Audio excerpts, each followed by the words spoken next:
All right, this is section 3 of chapter 1, measuring and constructing angles. First thing we're going to talk about is an angle. An angle is formed by two rays with a common endpoint called the vertex. So you can see in our picture here, I've got ray BA and ray BC, and together they form angle, and the vertex of this angle is B. And we can measure these angles in degrees, which we'll talk about in a minute. There's 4 ways to name an angle. The 2 most common ways is to use the letters on the angle. So for this one, we would have angle A, B, C. We could also name it angle C, B, A. Now be careful, B has to be in the middle. The vertex is always the center angle, or excuse me, the center letter. So make sure that you don't do angle ACB. Since there's no line connecting A and C, we can't follow that path. So you have to follow a path. A shortcut is just to call it angle B. You can name the angle by its vertex. Now be careful with this, because if there's more than one angle, that could be angle B. I'll show you what I mean here. If I draw another ray, now there are multiple angles at that vertex B. So if I said angle B, you wouldn't know which one I'm talking about. So be careful with that particular option. And if you're not sure, just don't name it by the vertex. Another shortcut that the book will take is if they put a number there, you can just call it angle 2. And notice before all my angles, I put that little angle symbol. Almost looks like an L, but not quite. It's kind of like a less than sign. So we have angle 2, angle B, angle ABC, and angle CBA are all ways to name an angle. Now dealing with an angle, there are interior points and there are exterior points. So I'm going to drag them in here. The interior points in between the 2 rays, and the exterior points are outside of the 2 rays. Okay, so if the book asks you to identify if that point, that blue point there, is an interior or an exterior point, it would be interior. It is between the 2 rays. Moving on to different types of angles. We've got right angles, acute angles, and obtuse angles. You can see by some of these pictures here, a right angle measures exactly 90 degrees. And when we measure an angle, we're going to use a protractor. So you can see I've got my protractor here in the middle of the screen. If I put this protractor right on my angle, it measures exactly 90 degrees. So that is a right angle. An acute angle measures less than 90 degrees. So I'm going to move my protractor down to this angle here. Now you can't really see on my particular screen because it's kind of small. And in fact, I might try and make it a little bit bigger here for you. There we go. There are 2 numbers at each degree mark. So a lot of times I'll get the question, how do I know which one to use? Well, if you look at the angle, if it appears to be an acute angle, which is less than 90 degrees, you're going to want to use the smaller of the 2 numbers. In this case, it appears to be about 39 degrees, not 141 degrees. An obtuse angle measures greater than 90 degrees. So the same idea with the protractor applies. I'm going to move it down, put it on my angle. There we go. And again, if I'm going to measure this, if I look right here, that's where my line ends on that ray, that angle part, and it's either 40 or 140. Since it's obtuse, it's got to measure greater than 90 degrees. It's going to be a 140 degree angle.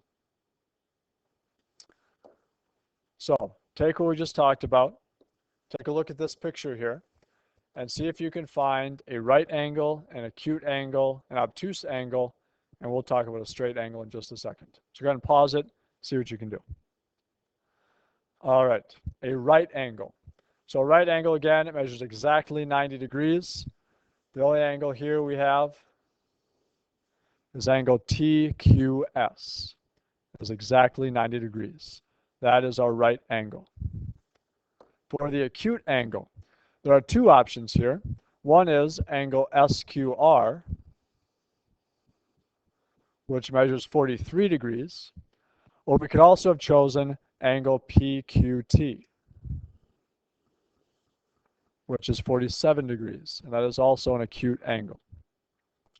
For an obtuse angle, I'm going to clear what I've got here. For an obtuse angle, we're looking at either angle PQS, right there, which, if you notice, there's that ray QT right in the middle. Don't worry about that. Doesn't really affect it. PQS is still an obtuse angle. We also have angle TQR. TQR is also an obtuse angle. As far as a straight angle goes, a straight angle is just a straight across line. Angle PQR is straight. It is a straight angle, and straight angles measure exactly 180 degrees. So that is your straight angle, PQR. Congruent angles. We've talked about congruent segments in the past. Congruent angles have the same angle measure. So if I were going to talk about these two angles, I would say that angle ABC is congruent to, there's my congruent symbol, an equal sign with a squiggly line above it. Angle ABC is congruent to angle DEF. Those two angles are congruent. Now the book will use, it's kind of like tick marks like we use for segments. They'll use arc marks, and they might use they might use 2 arc marks to denote that those two angles are congruent. The angle addition postulate. We've talked about the segment addition postulate in the past. This is very similar. It says that if S is in the interior of angle PQR, so again, the interior means that it's in between those two rays, then the measure of angle PQS plus the measure of angle SQR is equal to the measure of angle PQR. So the blue angle plus the red angle in the picture equals the whole thing, PQR. As an example of that, let's take a look at this one at the bottom here. Measure of angle DEG is equal to 115 degrees. The measure of angle DEF is equal to 48 degrees. Find the measure of angle FEG. Now, I didn't mention this before, but there is this little lowercase m before the angle. That means we've measured the angle and it has a degree. So that's what that little m stands for. So using the segment addition postulate, I know the two smaller angles, measure of angle DEF and the measure of angle FEG, sum together, and I'm going to run out of room here, so I'm going to try and move this out of the way. Hold on one second. Sorry about this. Go over a little bit. Give myself a little bit more room. Okay. So together, they're going to sum to the larger angle. The measure of angle DEG. They told me the measure of angle DEF was 48 degrees. They told me nothing about the measure of angle FEG. That's what I'm trying to find, so I'm going to leave that alone. And they told me the measure of angle DEG is 115 degrees. So now I've got my algebra problem. I want to get my variable all by itself, so I'm going to subtract both sides by 48. And my final answer is the measure of angle FEG is equal to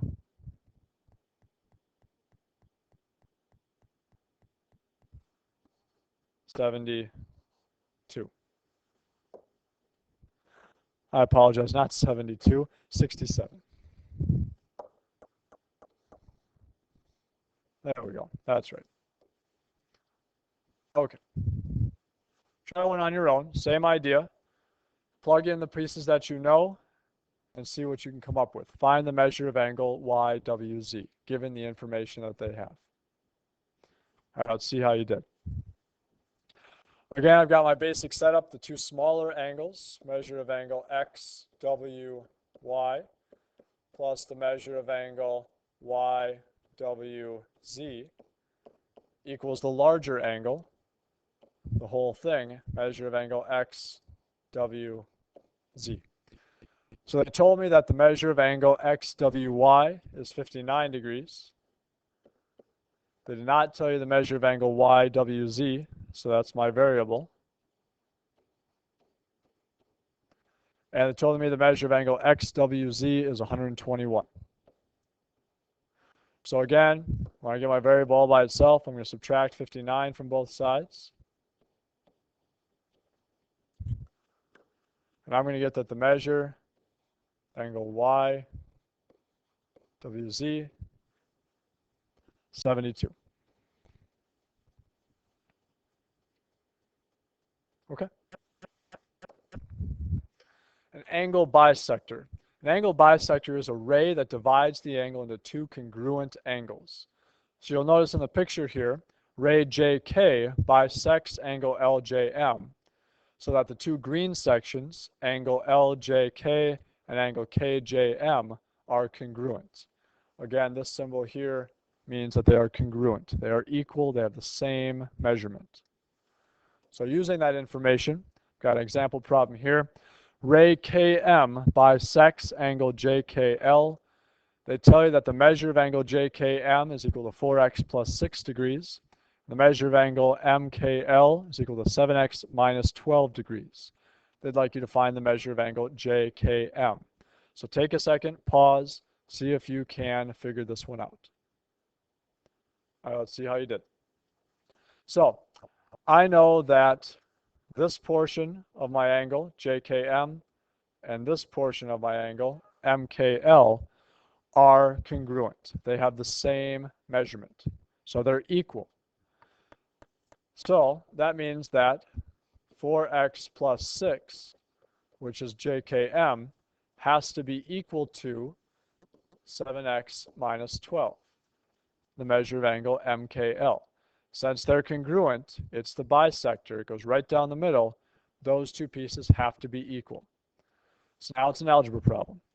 I'm going to get all my x's on one side, subtract 4x.